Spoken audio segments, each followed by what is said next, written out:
guys, it's Megan, and this week we're going to be doing something a little bit different. I'm always really excited to try out different arts and crafts trends, but having like a million different hobbies can kind of get a little expensive. So I'm going to be starting a series on my channel called Is It Worth It?, where I'll be showing you a couple different things you can make with a certain craft supply and letting you know whether I thought it was worth like the time, the money, all that kind of stuff. And in today's video, I'm going to be making a few things with resin. There are two main types of resin: 2-part resin and UV resin, and I'm going to be using both of them in this video. So with all that being said, let's just get into it. The first project I made, and probably my favorite from this whole video, were these hooks. I made these with some 2-part resin, acrylic paint, gold leaf, and gem-shaped molds. You'll also need some E6000 glue, a piece of wood, and something to put under the gems, like a wooden dowel or small wood blocks. First, I mixed up the resin. I wanted a light purple, so I mixed the paint colors together before I added the resin. This is pretty easy. The instructions are right on the box. You just measure out equal parts of part A and part B and mix them together. When you're mixing the paint in, try to do it kind of slow so that you don't get a ton of bubbles. I also made black using the same mixing process, except I already had the paint color that I wanted, so I put that in second. It really doesn't make a difference. Then I used some tweezers to add gold leaf to the inside of my molds. I just ripped off little pieces and put them in there pretty randomly. Then I filled up the molds with resin. I poured in both colors at once, then swirled it a tiny bit with a toothpick to give them kind of a two-toned look. I still had some resin left over, so I made some square gems as well. Let those cure for a day or two, and pop them out of the molds. I got a few bubbles on some of them, and I'm not really sure how I could have gotten those out without messing up the colors, but if anyone has any tips, definitely let me know. And this is where I kind of messed it up. If you have a mold that's thinner at the top and wider at the bottom like these gems, they don't exactly make very good hooks. It's a good thing I made those extra resin pieces, because when I tried to hang anything off of these, they just slid right off. So to fix that, you'll need to glue something underneath the resin piece. I used sections of a wooden dowel, but you can use any small wood pieces that you can find at a craft store, like those small wooden blocks or beads. Anyways, with that first crisis averted, I hung the hooks up on my wall with some command strips and I was all set. I used my hooks to hang necklaces, but you can use these for your keys, masks, or anything else that you can think of. The next project I made was this fairy light lamp. Besides the resin, for this project I used some battery-powered fairy lights, pressed flowers, a rectangle mold, E6000 glue, and 2 pieces of wood. I did this project in layers. For the first layer, I filled the mold with a thin layer of 2-part resin. If you get any bubbles in your resin, you can pop them using a toothpick or a lighter. Then I added my pressed flowers. I didn't really know where I was going with this. I kind of just arranged them randomly and hoped for the best. I let that sit overnight, then added a second layer of resin. And this is where things kind of started to go wrong. I tried to put the fairy lights into the resin and they just did not want to stay in the mold. Let's just say I would definitely recommend gloves for this, or honestly a thicker mold that would have solved a lot of my problems. These lights just did not want to stay in there, so I thought, hey, maybe if I add more resin, it would weigh them down a little more and it would work. No, that just made a giant mess. And finally, what I decided to do was to hold the lights down with popsicle sticks as much as I could, and I let that sit for about 3 hours until the resin started to thicken up. Then I carefully took out the popsicle sticks. Let's just say I don't always remember to use gloves when I use resin, and you're definitely gonna need gloves for this one. And also, definitely cover your work surface, because this was just a hot mess. It eventually worked out though. I added a 3rd layer of resin, and when that was set, I removed it from the mold. At this point, I was thinking, okay, all I have to do is trim off the excess and we'll be good to go. But, with the way that my life has been going lately, I really should have known better, because I was using the knife to trim off the edges and it slipped and my dumbass cut the lights off, so that was great. I was really ready to just throw this whole thing out the window, but you know what? I took a deep breath, did some Googling, and learned how to fix a minor electrical problem. I was actually so proud of myself. It was really hard to dig the lights out enough to actually fix them, but I eventually got it, and so moving on. For the base of the lamp, I cut 2 scrap pieces of wood that were the same length. You could stain these if you wanted to, but again, like I said, I was just done with it at this point, so I used some E6000 glue to stick one of the wood pieces to the front and the other piece on the back to create the base of the lamp. Since I had to dig the lights out, it didn't lay completely flat, but all things considered, I'm honestly just happy that the lights work.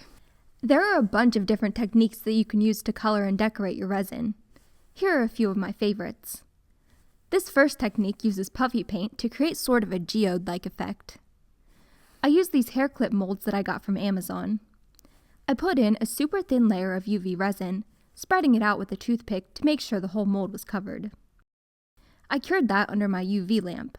I definitely recommend using UV resin for small projects with a lot of layers like this.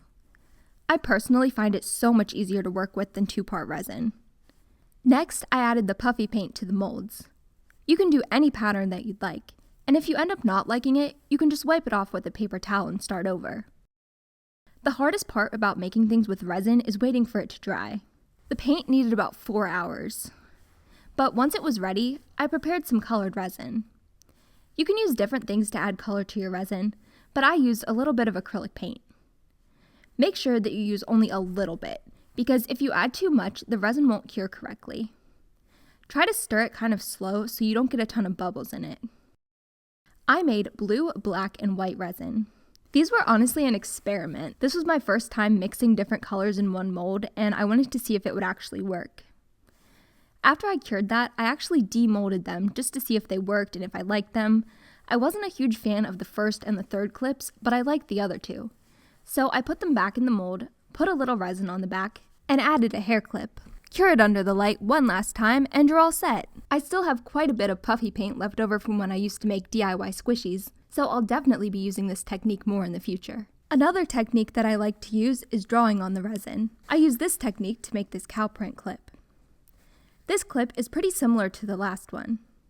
Put in a thin layer of resin, cure it, then draw on top of it. I used a Posca paint pen, but you could try experimenting with other materials too. While I waited for that to dry, I made some white resin by mixing in a little acrylic paint, and poured in a second layer. And again, if you get any bubbles in the resin, you can pop them with a toothpick. I cured that, and for the last layer, I used a little bit more of that white resin and stuck in the hair clip. I found that it was best to do the clips in 3 layers instead of 2, because with 2, the clip will kind of sink down and show through on the front. Cure it one last time, remove it from the mold, and you're all set! This technique works really well with simple designs like this. Just remember that whatever you draw will show up backwards if you write a word or something. The last technique that I wanted to show you guys is how to add printed images to your resin pieces. Print out some images that you'd like to use, and carefully cut them out. If you want the image to be double-sided, you can print out 2 of them side by side, fold them in half, and stick them together with a glue stick. Then just cut everything out like normal. After everything's cut out, get a piece of clear packing tape and place it with the sticky side up. Put your images on top and place another piece of tape on top of that to cover it. Smooth out any air bubbles and carefully cut around each image, leaving a little bit of tape around the edges. For a basic pendant, I put a thin layer of resin, stuck my image face down, and cured it. Then I added my colored resin behind that. For these ones, I mixed the resin with some glitter. I added in the second layer, cure that, and you're good to go. If you want to put a different image on each side, put a little more clear resin on after you cured the colored part, and put on your image. I made this Taylor Swift charm with a QR code on the back that links to the album. This was inspired by those hit clips that were popular when I was a kid. I think this would be such a cute gift to give somebody. You could put a custom image on the front and make a custom playlist for them that you can link to on the back. I'll make sure to put the website that I used for the QR code in the description. I made these butterfly pendants too. These are a little bit more minimalist. I just sprinkled some glitter on the middle layer instead of mixing a bunch in. I turned these into necklaces and keychains by adding a jump ring through the hole on each charm. So was it worth it? Well, yes and no. I really like UV resin for smaller projects and for sealing things like this gnome decoration that I made or these car coasters. It is way less messy. You don't have to mix anything and it takes a lot less time to cure. The only downside is that it's about 2 times more expensive per ounce to get UV resin as opposed to 2-part resin. But since I've only been using it for smaller projects, it's actually lasted me a lot longer than the 2-part resin has. And the bottles don't get all sticky like the 2-part resin does. Which, as for the 2-part resin, as you guys saw, that did not work out as well for me. Maybe if I had like a specific project in mind that I couldn't use UV resin for, but otherwise, no.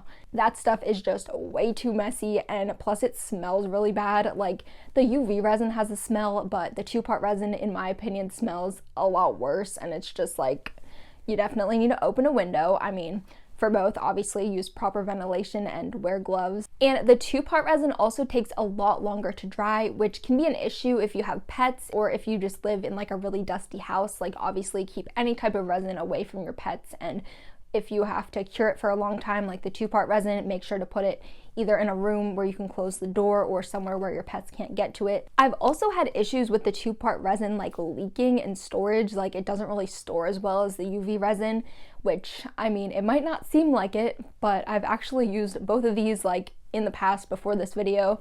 I'm sure you could probably not tell because my brain was just not with us this week, but we learned. So yeah, that was my opinion on resin. Let me know if you've tried crafting with resin before, or if you'd like to try it in the future. Also, let me know if there are any craft supplies that you've been wondering about down below. I might just test them in a future video. So thank you guys so much for watching. I hope you enjoyed this video. If you did, make sure to give it a thumbs up and subscribe for more videos just like this one. My merch, my website, and all of my social media will be linked down below. I love you guys so much, and I will see you guys later. Bye!